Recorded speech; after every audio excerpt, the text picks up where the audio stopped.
Hello student, सभी को मेरा नमस्कार। हम पढ़ रहे थे wild life management, wild life management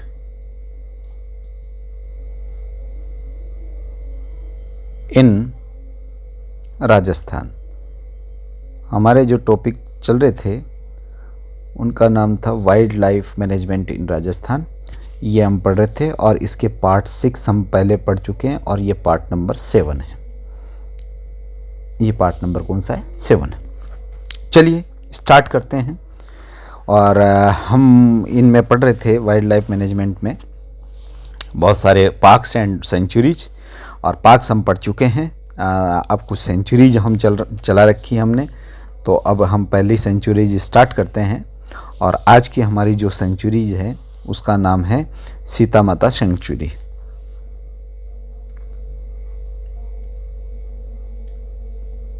Sita माता सेंचुरीज।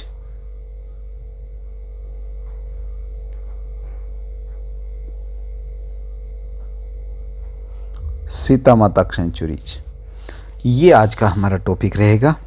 और सीता माता जो सेंचुरीज है इसको अब हम स्टार्ट करते हैं और देखते हैं कि सीता माता सेंचुरीज क्या है, कहाँ पे है। तो सबसे पहले तो बात आ जाती है साहब, ये पहले तो देखो सीता माता अभ्यारण्य पड़ता था चित्तौड़गढ़ में, उदयपुर चित्तौड़गढ़ की सुनहरी वादियों में। ये अरावली और विंध्याचल पर्वत श्रेणी में फैला हुआ था। लेकिन जब से राजस्थान का जो 33वें जिले का निर्माण हुआ प्रतापगढ़, तो कुछ क्षेत्र उसमें चला गया। तो ये हम कह सकते हैं कि जो सीता माता अभ्यारण्य है ये प्रतापगढ़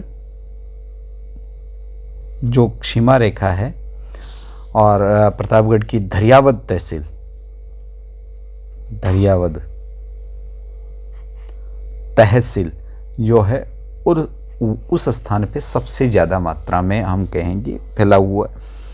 ये उदयपुर से वैसे जाने के लिए कहाँ जाना पड़ेगा? हमें उदयपुर जाना पड़ेगा, उदयपुर। और उदयपुर जो है वहाँ से ये लगभग 100 किलोमीटर दूर है। कितना किलोमीटर दूर? 100 किलोमीटर दूर है। और ये स्थित कहाँ पे है? ये है अरावली, अरावली व विंध्याचल, अरावली व विंध्याचल पर्वत श्रेणियों की, पर्वत श्रेणियों के बीच।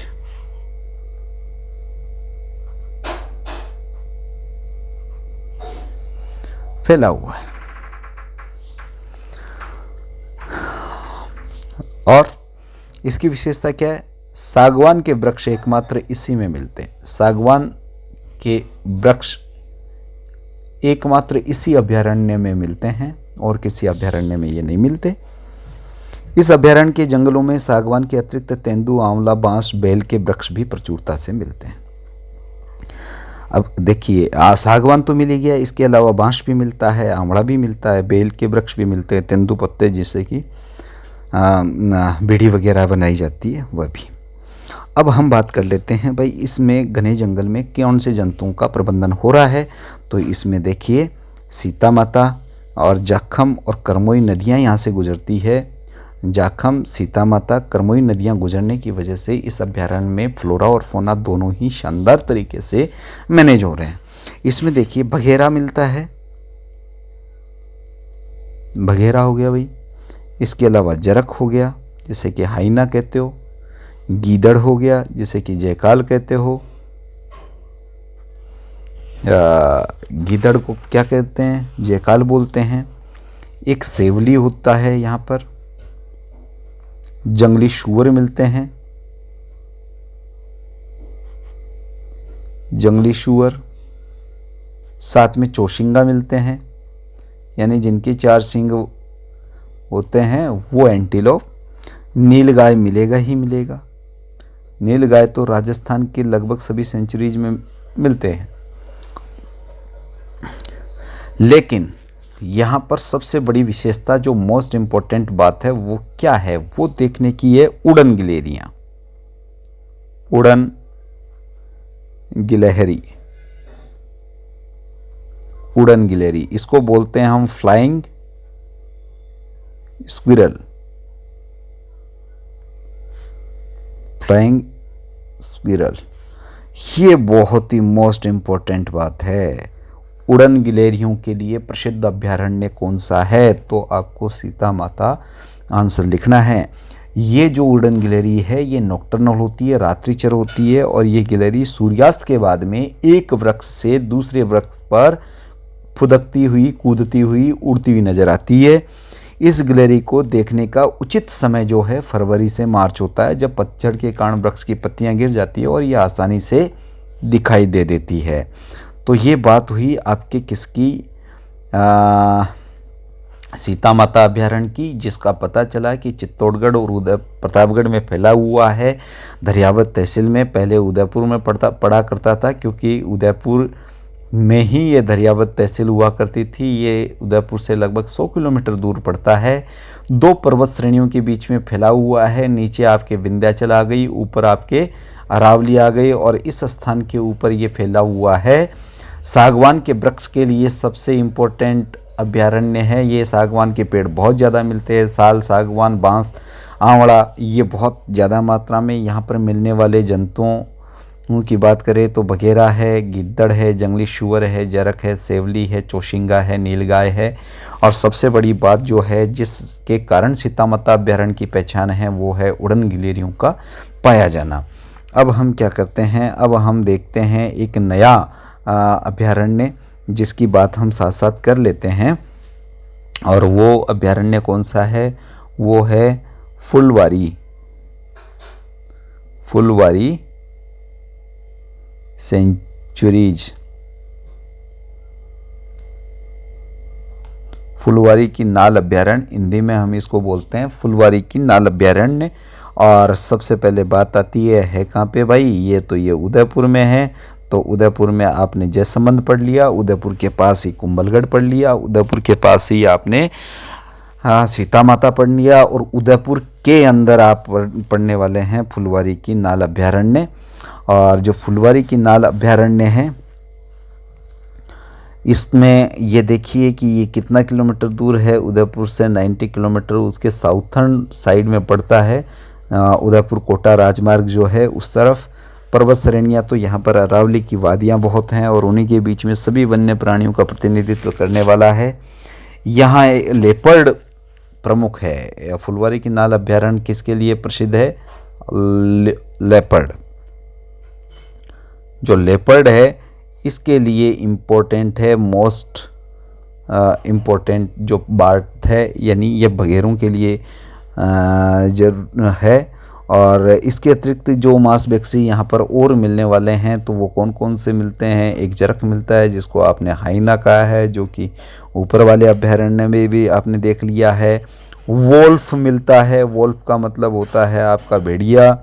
इसके अलावा जो जंगली कैट होती है, जिसको कि आप विल्ड जंगल कैट यानी विल्ड कैट भी बोलते हैं, वो यहाँ पे खूब मिलेगी। एक 4 हॉर्न्ड एंटीलोप जिसे कि आप चौशिंगा बोलते हैं वो यहाँ पर मिल जाएगा।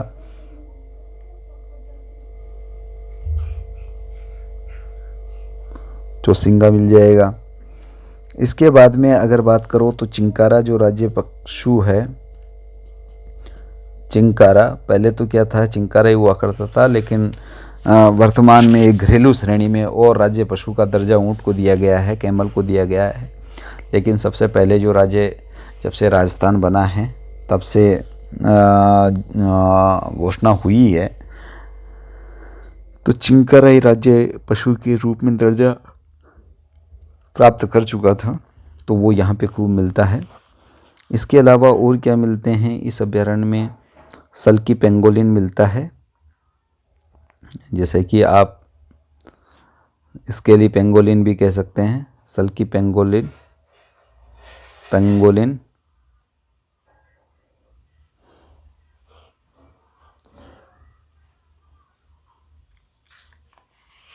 सल्की पेंगोलिन जिसे कि स्केली पेंगोलिन कहते हैं। सिवेट है, रेटल बिच्छू, इस अभ्यारण्य में स्तनियों के अलावा 120 जातियां बर्ड्स की भी जो है रिकॉर्ड की गई है। और जो बर्ड्स की प्रजातियां हैं बर्ड्स, उनकी लगभग 120 स्पीसीज को रिकॉर्ड किया गया है। और जो ये 120 स्पीसीज है, इसमें कौन कौन सी वो स्पीसीज है जो कि बर्ड्स के रूप में यहाँ पे मिलती है। तो देखिए यहाँ पर एक तो ग्रे जंगल फॉल मिलती है, ग्रे जंगल फाउल, जिसे कि हम बोलते हैं जंगली मुर्गी। इसके साथ में और क्या कौन सा पक्षी मिलता है? पिकॉक मिलता है।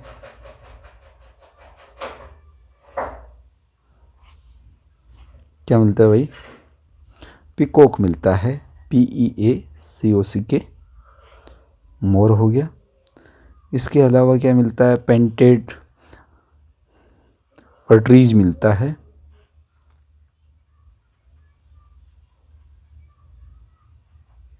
पेंटेड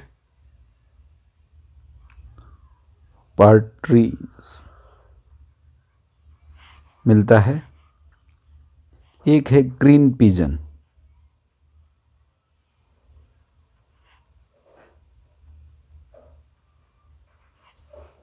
ये मिलता है।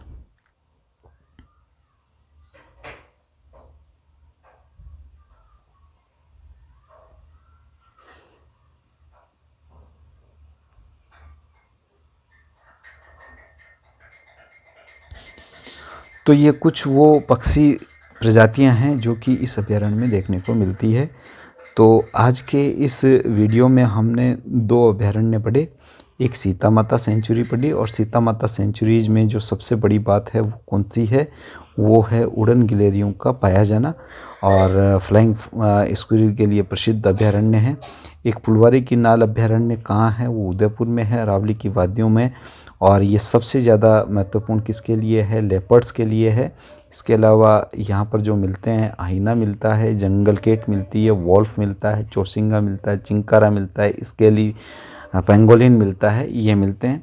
बर्ड्स की बहुत सारी प्रजातियाँ यहाँ पे मिलती है। और जो बर्ड्स की 120 प्रजातियाँ मिलती हैं, उनमें जो प्रमुख पक्षियों के लिए प्रबंधन के लिए, पक्षियों का जो मैनेजमेंट होता है यहाँ पर, या पक्षियों को बचाने के लिए जो पक्षी यहाँ पर सबसे ज़्यादा मात्रा में है वो ग्रे जंगल फॉल है, पिकॉक है, पेंटेड पार्ट्रियन तीतर जिसको बोलते हैं, सुनहरा, और ग्रीन पिजन, हरे कबूतर के लिए प्रसिद्ध अभयारण्य है। हरे कबूतर यहाँ भी मिलते हैं, ग्रीन पिजन। तो आज के वीडियो में इतना ही। और अगले वीडियो में हम फिर से एक नए टॉपिक को लेकर के हाजिर होंगे। तब तक के लिए आप सबका शुक्रिया और धन्यवाद।